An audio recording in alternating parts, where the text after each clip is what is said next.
Constipation খাবার দ্বারা অবশ্যই হতে পারে। আমাদের ডেইলি ডায়েটে আমরা কি খাবার খাচ্ছি না খাচ্ছি সেটা কিন্তু কনস্টিপেশনের একটা রিজন হতেই পারে। কেন কি আমাদের ডেইলি ডায়েটের মধ্যে যদি পর্যাপ্ত পরিমাণে ফাইবার রিচ ফুড না থাকে, পটাশিয়াম রিচ ফুড যদি না থাকে, বা আমরা পর্যাপ্ত পরিমাণে যদি জল গ্রহণ না করি বা জল পান না করি, সেক্ষেত্রে কিন্তু আমাদের কনস্টিপেশন দেখা দিতে পারে। এছাড়াও যেটা বলার, শুধু ফুড নয়, আমাদের ডেইলি লাইফস্টাইলে যদি ফল্ট থাকে, অর্থাৎ একটা ফল্টি লাইফস্টাইল যদি আমরা লিড করি, সেক্ষেত্রে কিন্তু কনস্টিপেশন দেখা দিতে পারে। কোন খাবারগুলো আমাদের এই কনস্টিপেশনটাকে বাড়িয়ে তোলে বা কনস্টিপেশনের কন্ডিশনটাকে আরো খারাপ করে তোলে, তো সেটা ফার্স্টেই বলি, যেটা সবার আগে মাথায় আসে সেটা হচ্ছে প্রসেসড ফুড বা ফ্যাটি ফুড বা জাঙ্ক ফুড বা ফাস্ট ফুড। এই জিনিসগুলো যেটা সবার বেশ প্রিয় একটা খাবার, তো যত রকমের জাঙ্ক ফুড হয়, প্রসেসড ফুড হয়, সেই জিনিসগুলো কিন্তু কনস্টিপেশনের কন্ডিশনটাকে আরো খারাপ করে তুলতে পারে। বা রেগুলার বেসিসে যদি এই খাবারগুলো খাওয়া হয়, এক্সেসিভ ফ্যাটি ফুড গুলো যদি খাওয়া হয়, সেক্ষেত্রে কিন্তু কনস্টিপেশন ডেকে আনতে পারে। নেক্সট যেটা বলার, যে সুগারি ড্রিঙ্ক বা অ্যালকোহল ইনটেক, এই জিনিসগুলো কিন্তু কনস্টিপেশন ডেকে আনতে পারে। এছাড়া যেটা হচ্ছে যে আমরা হয়তো অনেক সময় পর্যাপ্ত পরিমাণে জল পান করছি না, তার জন্য কিন্তু হতে পারে। আরেকটা যেটা হতে পারে যে আমরা পর্যাপ্ত পরিমাণে গুড কোয়ালিটি ফাইবার নিচ্ছি না। যেমন সবাই হয়তো কার্বোহাইড্রেট তো নিচ্ছে, কিন্তু রিফাইন্ড কার্বোহাইড্রেটের পরিমাণ বেশি হয়ে যাচ্ছে, সেখানে হয়তো ফাইবারের পরিমাণ একেবারেই কম রয়েছে। বা অনেকে যেটা করে যে বাজে ফ্যাট জাতীয় জিনিসগুলোকে, যেমন ধরো রেড মিট, যেখানে কিন্তু আমরা সবাই বলি যে অ্যাভয়েড করার কথা রেড মিট, কিন্তু মানুষ কিন্তু সেই রেড মিটের দিকেই আরো বেশি আসক্ত, প্রচুর পরিমাণে রেড মিট খেয়েই যাচ্ছে। তো এই জিনিসগুলো কিন্তু কনস্টিপেশন ডেকে আনতে পারে।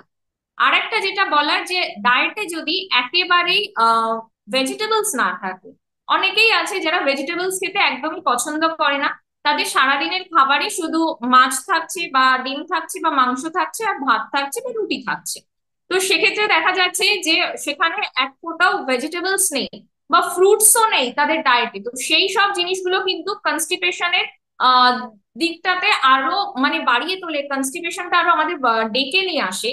বা কনস্টিপেশন যদি অলরেডি কারো হয়ে আছে, সেক্ষেত্রে কিন্তু কনস্টিপেশনের সাইন এন্ড সিমটমস গুলোকে আরো বাড়িয়ে তোলে। তো সেই জন্য চেষ্টা করা এই জাতীয় খাবারগুলোকে একটু কম খাওয়া, আর যেগুলো ভালো আমাদের বডির জন্য সেই জিনিসগুলোকে আরো বেশি রাখা ডায়েটের মধ্যে। তো এতক্ষণ তো বলা হলো যে কোন খাবারগুলো আমাদের জন্য খারাপ হতে পারে কনস্টিপেশন যাদের আছে। এবার তাহলে জেনে নেওয়া যাক যে কোন খাবারগুলো আমাদের জন্য বেটার হতে পারে বা কনস্টিপেশন যাদের রয়েছে তাদের জন্য হেল্পফুল হতে পারে কনস্টিপেশনটাকে ম্যানেজ করার জন্য বা সেটা থেকে বেরিয়ে আসার জন্য। তো সবার আগে যেটা বলা, যে ডায়েটের মধ্যে গুড কোয়ালিটি ফাইবার ডায়েটে যেন অবশ্যই থাকে। সেখান থেকে আমরা মানে একটা ফাইবার রিচ ফুড সবসময় আমাদেরকে কনস্টিপেশনের ক্ষেত্রে হেল্প করে। আর এই ফাইবার কোথা থেকে পাবো? আমরা আমাদের ডেইলি রিকোয়ারমেন্টের যে সবজি রয়েছে, সেই শাক সবজি থেকে কিন্তু আমরা ফাইবার পেতে পারি। তার সাথে কিন্তু আমরা মিনারেলস ভিটামিনসও এর থেকে পেতে পারি।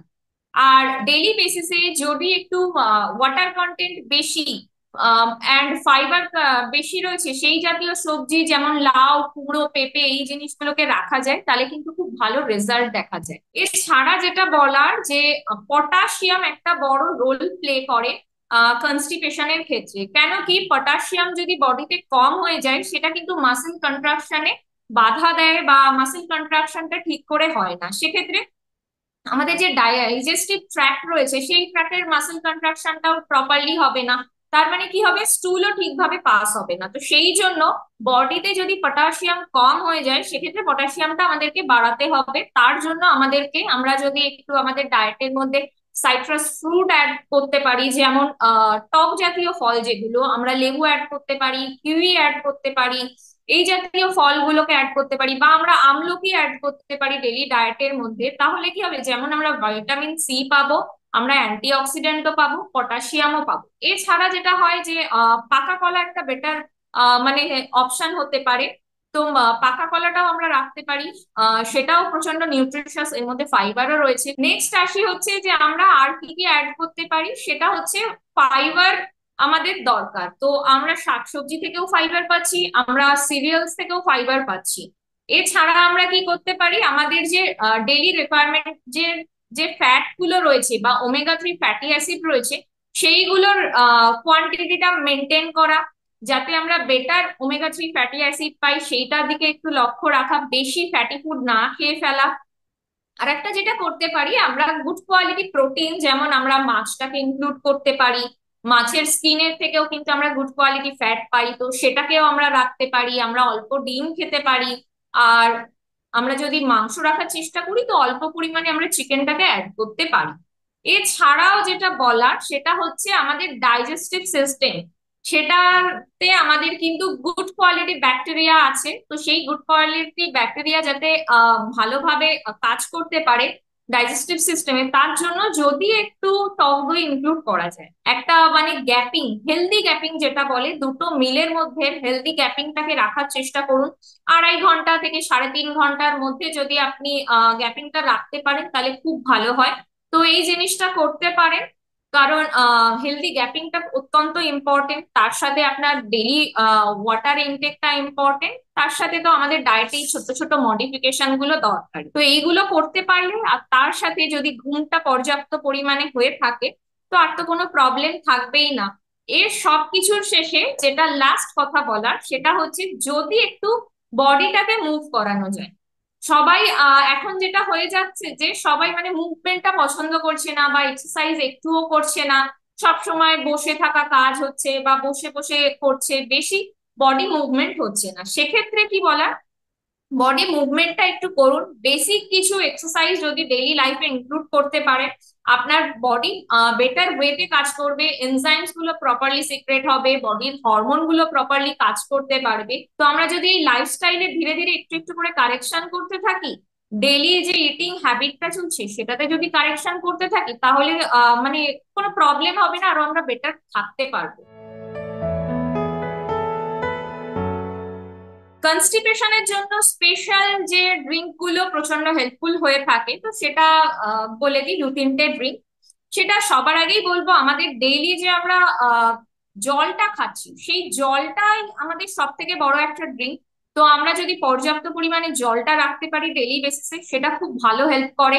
2.5 থেকে 3 লিটার জল ডেইলি বেসিসে রাখার চেষ্টা করুন। নেক্সট হচ্ছে যে মৌরির জল, মৌরির জলটাও খুব ভালো হেল্প করে আমাদের কনস্টিপেশনের ক্ষেত্রে। মৌরিটা জলের মধ্যে ফুটিয়ে আপনি সেই জলটাকে ঠান্ডা করে খেতে পারেন, বা একটু উষ্ণ গরম থাকলেও সেই জলটাও আপনি খেতে পারেন। নেক্সট যেটা বলার সেটা হচ্ছে ফ্ল্যাক্সিডের জল, যেটা ন্যাচারাল ল্যাক্সেটিভ হিসেবে কাজ করে, তো সেটা আপনি রাখতে পারেন। ফ্ল্যাক্সিডটাকে গুঁড়ো করে নিয়ে সেই গুঁড়োটাও আপনি জলের মধ্যে মিক্স করতে পারেন, বা আস্ত যে সিড গুলো রয়েছে সেই সিডটাও আপনি জলের মধ্যে মিশিয়ে আপনি সেই জলটা খেতে পারেন। আরেকটা যেটা বলার সেটা হচ্ছে যে আমরা যদি একটু সাইট্রাস ফ্রুটের জুস রাখতে পারি কিছু, সেটা কিন্তু খুব ভালো হেল্প করে। যেমন ধরো আমাদের হচ্ছে যে লেবুর যে রসটা হয়, সেই লেবুর রসটা যদি আমরা রাখতে পারি, বা বিভিন্ন সাইট্রাস ফ্রুট, লেবু রাখলাম একটু, যেমন আমরা পাতি লেবু রাখতে পারি, অল্প করে মিক্স করে দিতে পারি, তার মধ্যে একটু আমরা আমলকি অ্যাড করতে পারি, তার মধ্যে একটু অরেঞ্জ অ্যাড করতে পারি, মৌসুম্বি লেবু অ্যাড করতে পারি, সবকিছু মিলিয়ে যদি একটা মিক্স লেবুর একটা যদি আমরা একটা জুস বানাতে পারি, সেটাও হেল্পফুল হতে পারে। এছাড়াও যেটা হেল্প হতে পারে সেটা হচ্ছে যে আমরা যদি একটু কিছু ডিটক্স ওয়াটার বা ডিটক্স জুস যেগুলো হয় সেই জিনিসগুলো অ্যাড করতে পারি। তার মধ্যে আমরা যেটা করতে পারি, লাউয়ের রসও কিন্তু খুব ভালোভাবে হেল্প করে। লাউ তো কনস্টিপেশনের জন্য খুবই হেল্পফুল, পেঁপেও খুবই হেল্পফুল, কিন্তু লাউয়ের রসটাও কিন্তু খুব ভালোভাবে কাজ করে, শরীরকে ঠান্ডা রাখে, আর এর মধ্যে পর্যাপ্ত পরিমাণে ফাইবার রয়েছে, যেটা কিন্তু খুবই হেল্পফুল। তো এই লাউয়ের রসের মধ্যে নর্মাল লাউ নিয়ে তার মধ্যে আমরা একটু জল মিক্স করে দিতে পারি, আর তার সাথে একটু গোলমরিচের গুঁড়ো অ্যাড করে দিই, আর লাস্টে একটু লেবুর রস আমরা একটু দিতে পারি, পাতি লেবুর রস। তো এই সব দিয়ে যদি একটা জুস বানানো যায়, সেটাও কিন্তু খুব ভালো হেল্প করে কনস্টিপেশনের ক্ষেত্রে। আরেকটা যেটা বলার, যে নর্মাল লেবু আমাদের যেটা পাতি লেবু আমরা খেয়ে থাকি ভাতের সাথে, সেই পাতি লেবুটাকে যদি আমরা আমাদের মিলে, প্রতিটা মিলে, হয়তো ব্রেকফাস্টে আমরা হয়তো মিল্ক প্রোডাক্ট কিছু খাচ্ছি না, অন্য কোনো খাবার খাচ্ছি, নর্মাল হয়তো টিপিক্যাল আমাদের ভাত তরকারি খাচ্ছি বা রুটি তরকারি খাচ্ছি, তার সাথেও যদি একটু মিক্স করে নিই এই পাতিলেবুর রস, বা আমরা লাঞ্চে খেলাম তার সাথেও একটু মিক্স করে নিলাম। এটা যদি আমরা একটু মিলস এর মধ্যে অ্যাড করতে পারি, আমাদের কিন্তু ডাইজেস্টিভ সিস্টেমটাকে বেটার করতে খুব হেল্প করে।